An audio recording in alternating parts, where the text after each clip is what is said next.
मेरा शरीफे গিয়েছিলেন রসূল পাক, শরীফে গিয়েছিলেন রসূল পাক, করিতে মাওলার দিদার সাক্ষাৎ, করিতে মাওলার দিদার সাক্ষাৎ।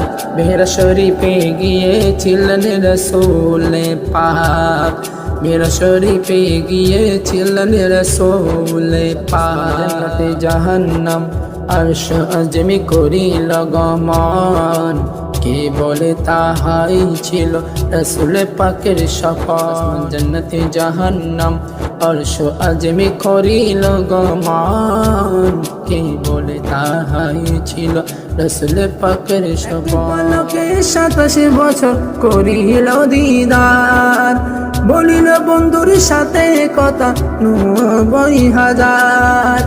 এক পলকে 27 বছর করিল দিদার, বলিল বন্ধুর সাথে কথা 90,000।